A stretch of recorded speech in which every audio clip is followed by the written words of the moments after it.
Golden State Media Concepts Sci-Fi Podcast. Together we dive into the world of sci-fi and science fiction. From episodes of Star Trek, Star Wars, to The Walking Dead, Resident Evil, all the hot new science fiction movies from the back doors of Marvel or DC. The Golden State Media Concepts Sci-Fi Podcast. You'll never look at science fiction the same way again.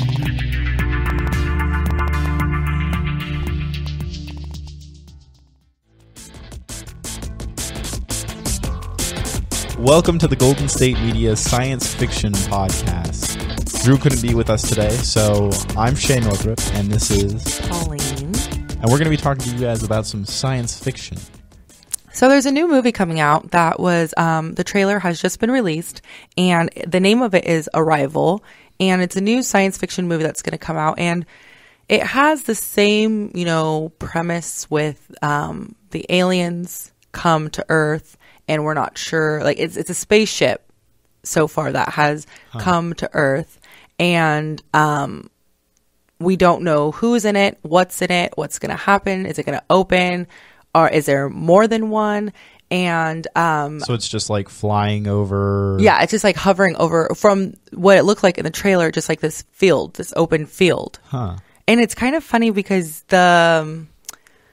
which I get it, like, because every time there's a movie like this, they try to add their own spin on what the creatures may look like or what their like craft looks like. And so this one kind of looks like a giant egg. It does. Interesting. It does. And so it's not like that saucer thing. It's more Right. it's an upright egg kind of just hovering, and it's huge. And from the trailer, they are going to try to like study these alien things. So they actually go inside of the craft. So they're not necessarily getting attacked. Right. They're kind of like approaching it first.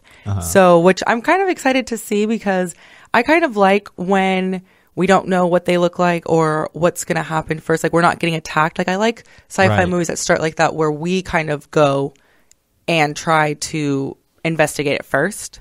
Right. And so another reason why I'm really excited about it is the director. Yes. Who's going to be directing it. I like him. And who is that? That's going to be Denis Villeneuve. So I'm very excited about that, because he also directed Sicario, yes, which was really good. I really Sicario. liked that one. And so I'm really interested to see, because first of all, the egg-shaped spacecraft kind of threw me off, because I was not expecting that. But I'm wondering, is it going to open? Is there more? Well, and it's interesting, too, because the guy who wrote Sicario is like definitely a smart guy. And the movie Sicario was a very smart movie that dealt with some issues that, we're definitely having today with the drug cartel, and dealing with some morality. Definitely morality as far as like, okay, so how far are we willing to push this to get what we need? How far are we willing to go to get what we want?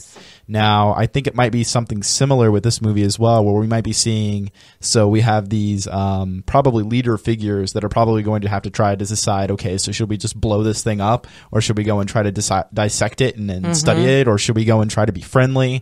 It's one of those things where it's like fear of the unknown, Yeah. and how we handle it. And so I'm curious to see is what's actually going to happen. I know.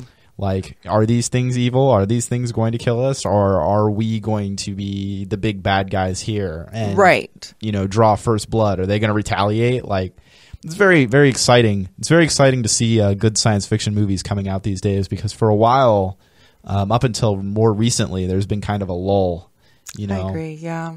Like, the 2000s didn't really have too many good science fiction movies coming out. And when they did, they were really low budget.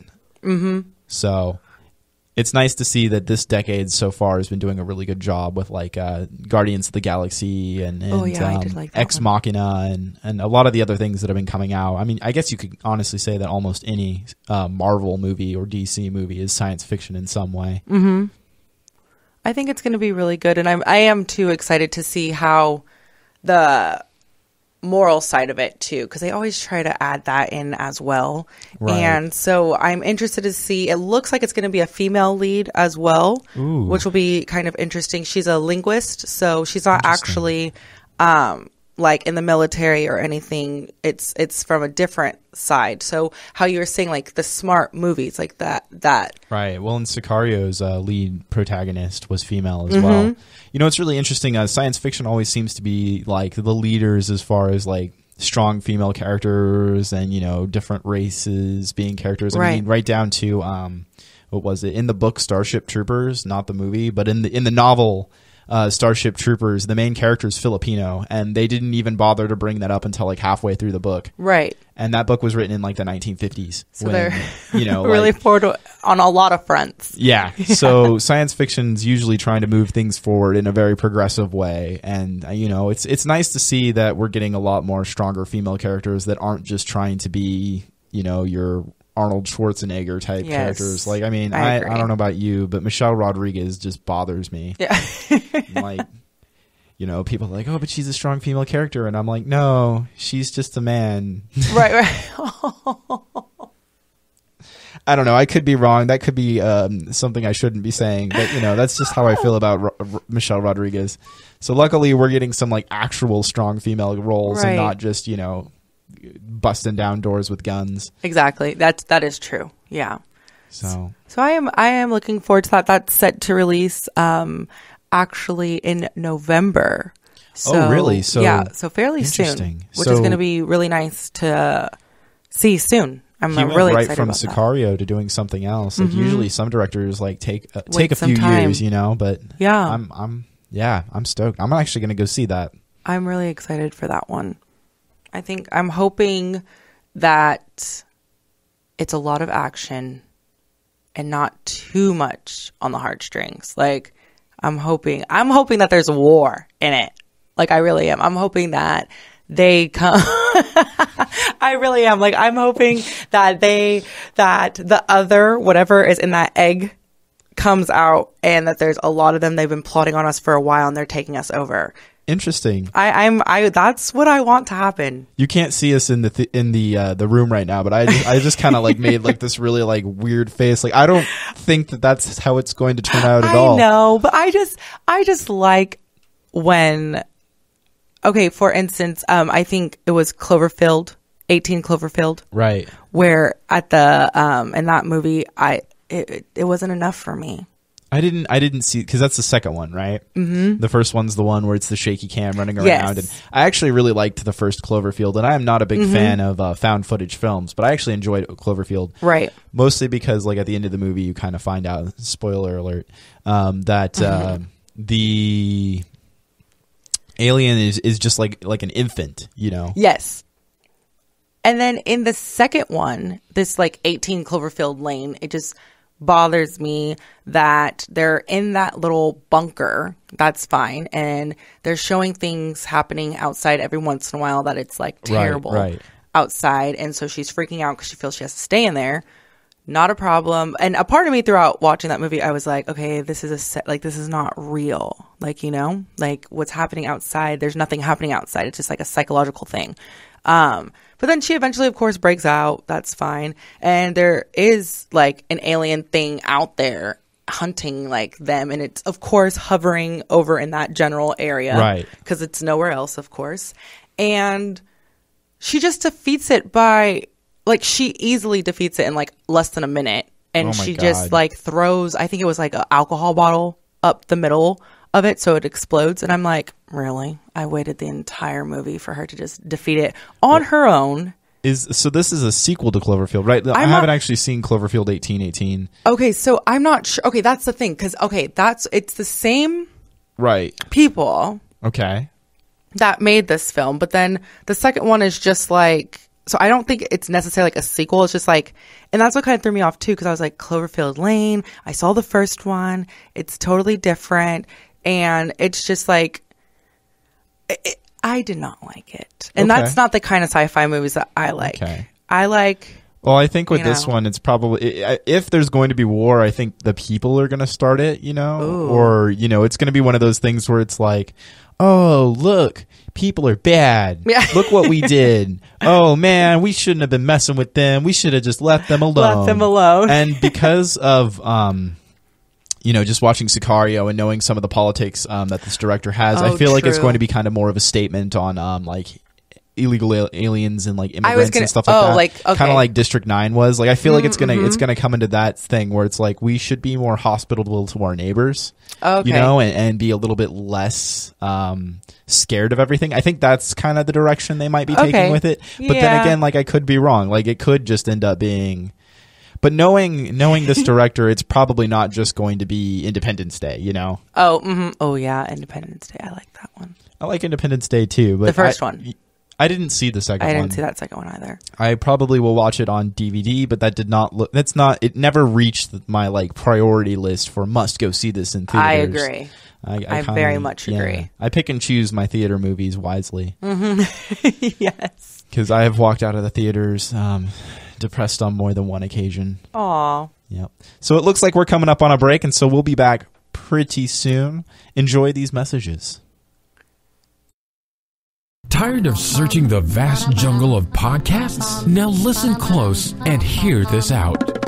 There's a podcast network that covers just about everything that you've been searching. Hey! The Golden State Media Concepts Podcast Network is here. Nothing less than a podcast bliss with endless hours of podcast coverage. From news, sports, music, fashion, cooking, entertainment, fantasy, football, and so much more. So stop lurking around and go straight out to the Golden State Media Concepts Podcast Network. Guaranteed to fill that podcast itch.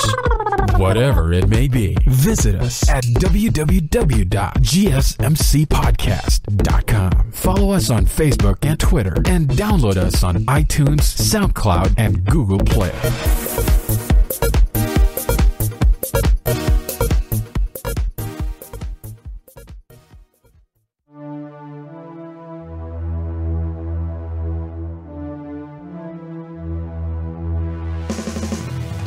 Welcome back to the Golden State Media Concepts Science Fiction Podcast. Right now, I kind of wanted to talk to you guys a little bit about the new Resident Evil movie that's coming out pretty soon. So Paul Anderson is back, ladies and gentlemen, making yet another Resident Evil movie. Resident Evil 7, The Final Chapter. Now, if you know anything about horror movies or sci-fi movies, whenever they're called The Final Chapter, you better bet that it's not over, but...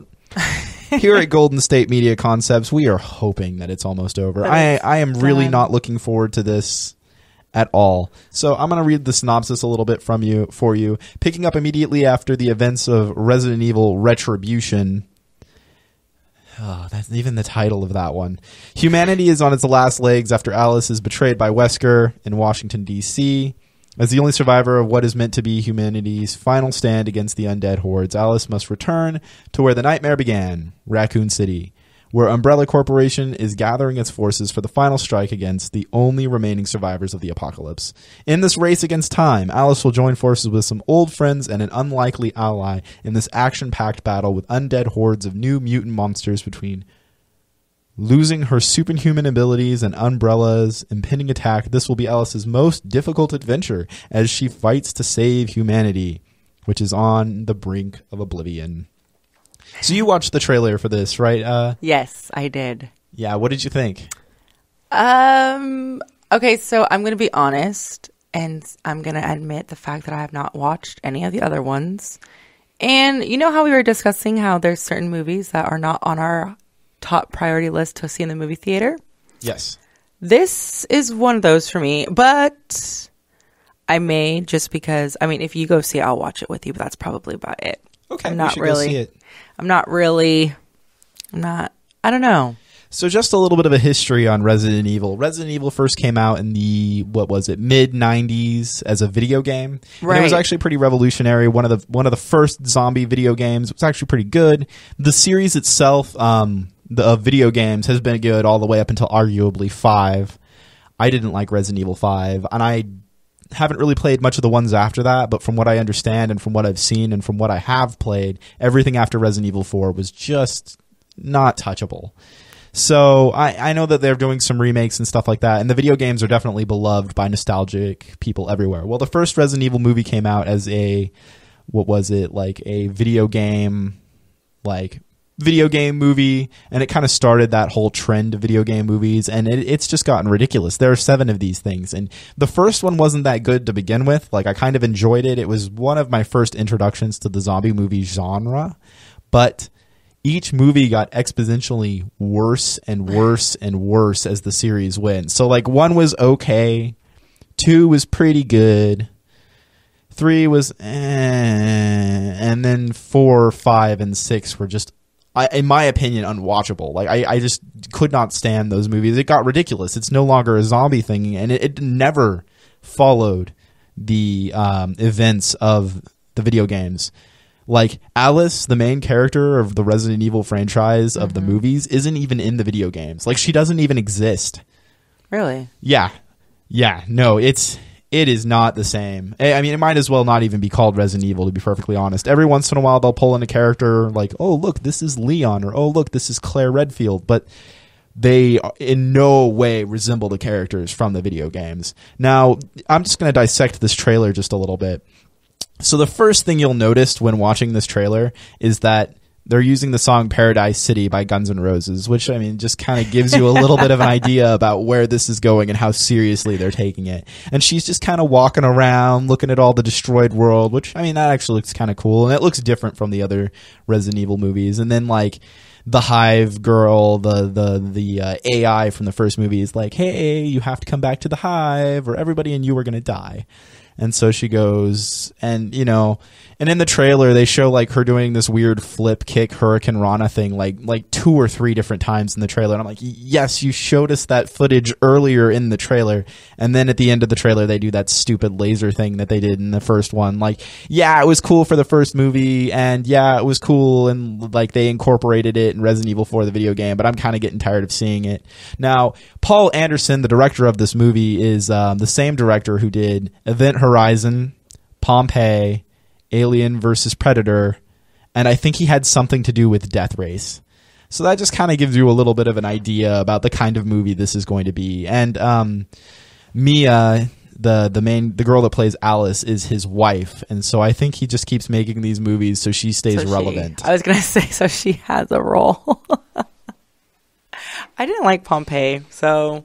Yeah, I don't really like disaster movies. I think they're, like, my least favorite form of science fiction. Mm-hmm. Like, I think it's like, so I have, like, a term I use for when horror movies are kind of cliche. I call it, like, cheap horror, where it's like things are jumping out at you all the time, or like you get these, like, cheap scares where it's like, oh, it's somebody hitting their hand on the window. That's cheap horror. To me, disaster movies like 2012 or Tornadoes or Pompeii, those to me are what I call cheap science fiction. Mm-hmm. And people just flock to them in floods. It's ridiculous. So, I mean, what are some of your thoughts about this new Resident Evil? I know I kind of rambled a bit.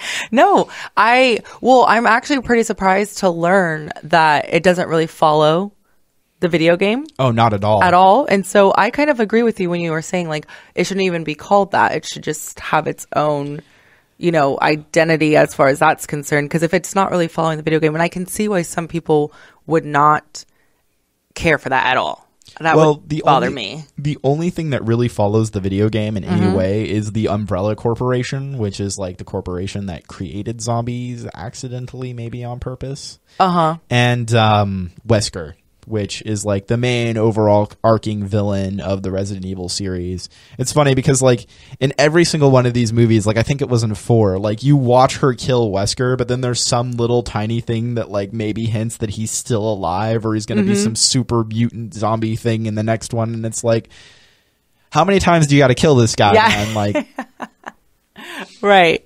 One of the cool things I actually did like about 4, even though Resident Evil 4, from what I remember, the movie was more of just like a, hey, look at this cool cinematography in slow motion, and nothing really is going to happen. There's like a blimp, like they go into like a blimp at some point, like, but she like stuffs a shotgun full of like quarters and like fires the quarters out of the shotgun, which I kind of thought was kind of cool because you get to watch these quarters like rip these things apart, and that was kind of cool. But other than that, like, I don't know, I don't really like the Resident Evil movies, and I'm probably going to see this just so that I can cheer when it's over and pray that it's truly the end. Truly the end. But if horror movies have taught me anything, it's that the final chapter is never the final chapter. They said that about, what was it? Like, I think the 5th Friday the 13th was the final chapter, but then they made like 5 or 6 more movies after that, and then there was a final chapter of Nightmare on Elm Street, and they're like, well, I guess it's over, so I guess we better reboot it twice. Right. Like, you know, so I don't know. Like, it's probably not over, guys. I know we all want it to be over, but I don't think Paul Anderson's going to let that happen. And if it does actually finally, you know, and like the producers, like, you know, like the companies are just going to keep making them because people keep going and seeing them. Like, yeah. I don't know. It's like Shay is very upset about this. He is not happy at all. I'm trying to think of like a really good analogy for like why these Resident Evil movies keep getting made. It's like, it's like painful, but you have to watch it. Like, it's like watching a train wreck or like paying tickets to see like a freak show. It's like, you know, you're going to hate yourself for it and you're going to think of yourself as a bad person for exploiting these poor people, but you have to go see it anyway. You have to like, see it. I don't know. Now I feel like I'm missing out. On the Resident Evil movie? No, you're not missing out. The fact that you haven't seen these movies, Pauline, is like for the best. I mean, I'll see number 7 though. Yeah, well, and the first couple were not bad. Mm-hmm. So like, I liked the first one. You know, it's not a great movie. It's just like a fun time. No alcohol required. Right. Don't think too deeply into it because it really doesn't make a whole lot of sense. Right. But yeah, well, I mean, and that's what the Resident Evil movies are. They're really just a blockbuster, you know. But if you're a fan of the franchise, it can be a little frustrating, even though the franchise itself, the video game franchise, kind of shoots themselves in the foot a little bit.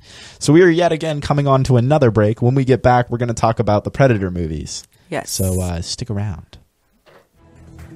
Want to find out what movies to go see? Then check out the GSMC Movie Podcast. It's your ticket to the latest movies, whether it's a new blockbuster event, romantic, comedy, or action flick. This show has got it all covered. They talk some what to go see now, don't bother, what's hot on Netflix, and everything in between. That's GSMCpodcast.com/movie-podcast. When it's all about the movies, it has to be this new show. Don't forget to like them on Facebook and follow them on Twitter. Visit GSMCpodcast.com for more info.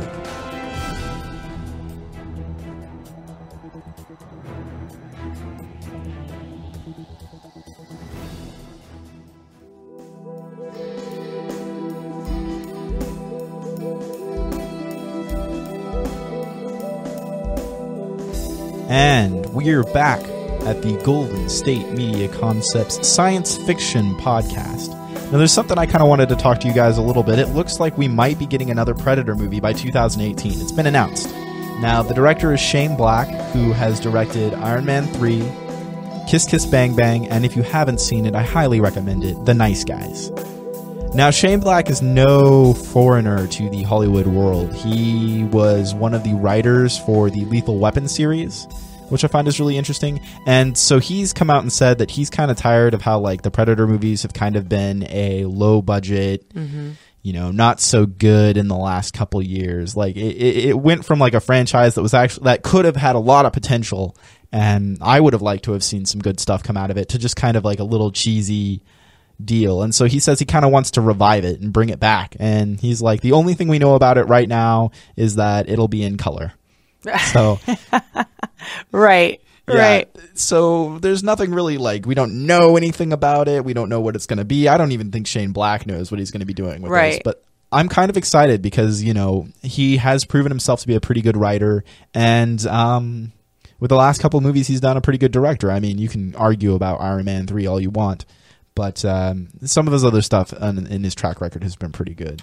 Now, in honor of the fact that they're planning on doing a new Predator movie, I kind of wanted to talk a little bit about recapping the other ones a little bit. So, Pauline, why don't you tell me what you thought of the older Predator movies? So, I think this, like the older Predator movies and even like the Alien movies too, but like, you know, is why I feel that now with the way that certain like creatures and aliens or like others are kind of like whack, because because I grew up watching like those Predator movies. And so like, though, like how they're really ugly, they're creepy, they're huge, you know, like slimy. Yeah. Like you know, gross. I feel like that's how they're supposed to look, and they're supposed to be kind of like really make you uncomfortable.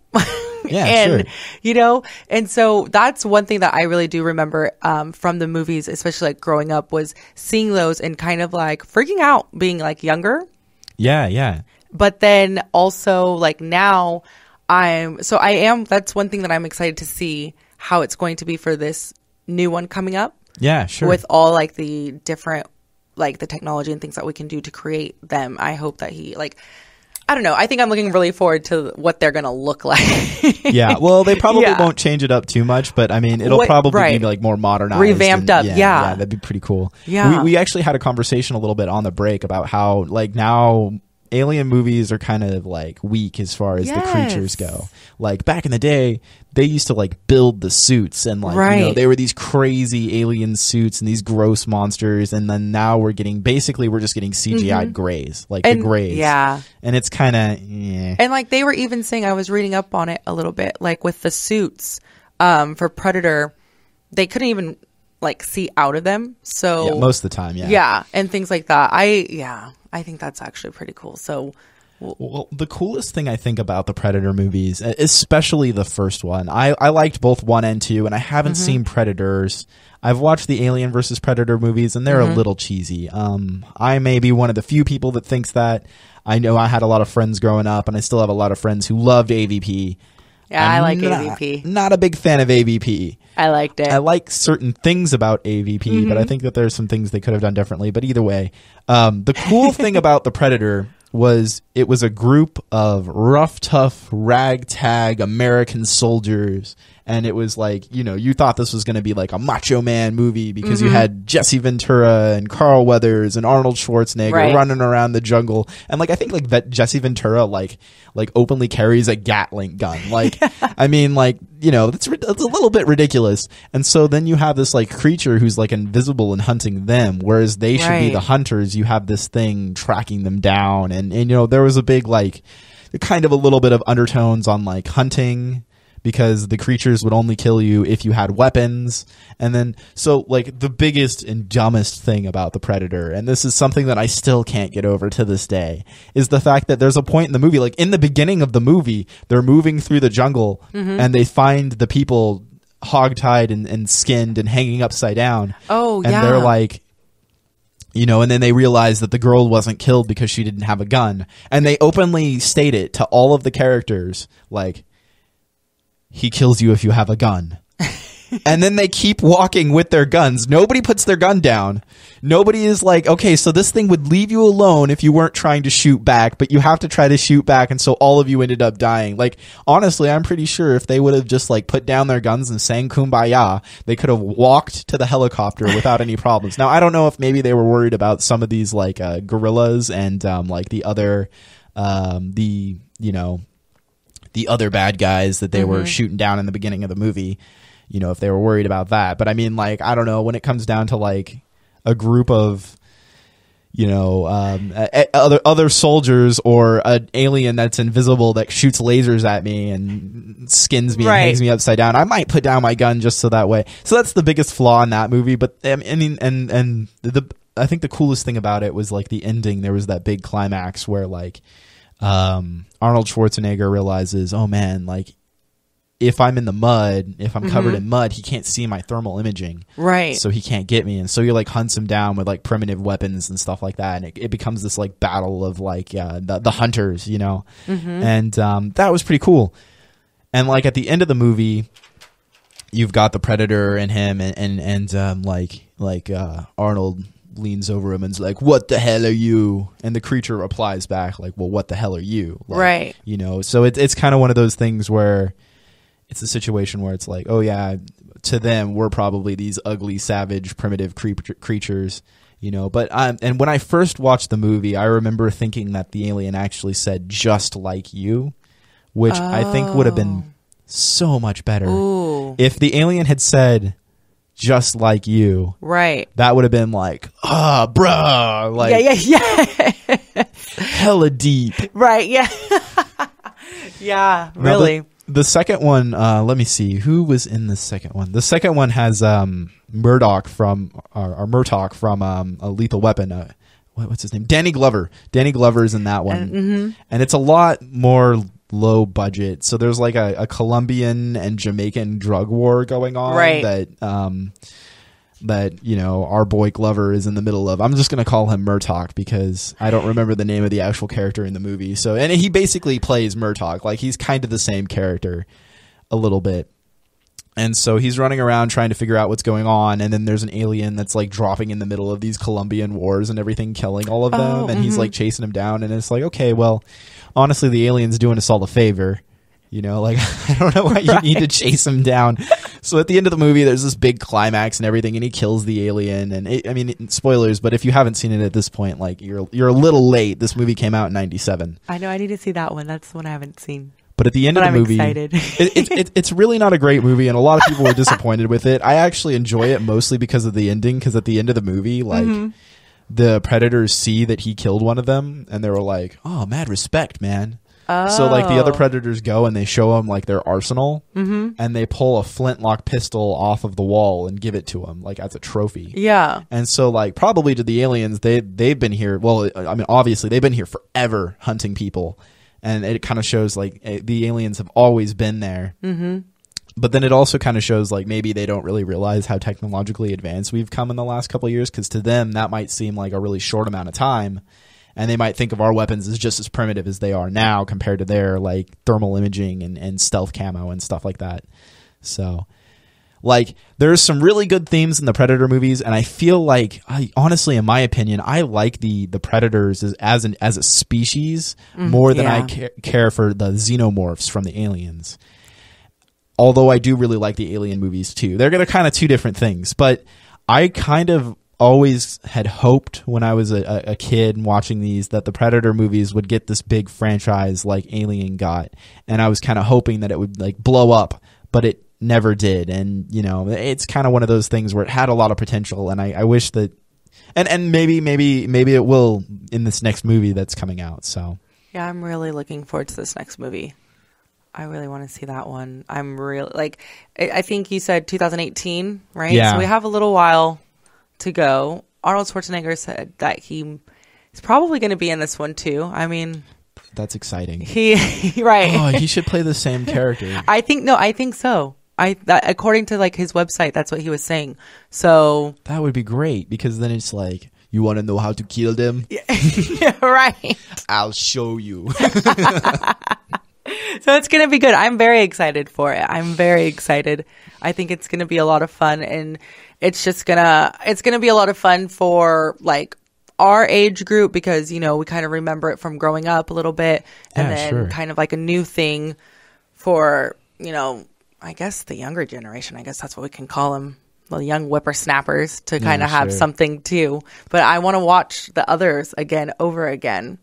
Yeah, no, I highly recommend the first one. The second one is it's got its own merit. Right. I haven't seen Predators. Now, I know Robert Rodriguez was the one who produced it, and he actually wrote it like in 1994. It's just that it took it took the producers forever to finally greenlight the project. Oh, wow. Yeah, no, there's actually kind of a bit of a history on that. From what I understand, some people hated it and some people loved it. I still need to go and see it. It's been one of those things where it's like, I'm scared to watch it, because anytime anyone touches my childhood, I'm just like, okay, let's tread lightly, because you tread on something precious to me. Right. Now, I think that's all the time we have for this episode. Thank you for sticking around on the Science Fiction Podcast. We talked to you guys a little bit about a new sci-fi drama coming out. What was the name of it? The Arrival? The Arrival. Resident Evil, The Final Chapter. And we talked to you guys a little bit about an up-and-coming Predator movie that may or may not be coming out, may or may not be awesome. So thanks for sticking around. You can always find us on goldenstatemediapodcast.com, SoundCloud, Stitcher. Follow us on Twitter. We're everywhere. So hit us up, and we will see you soon.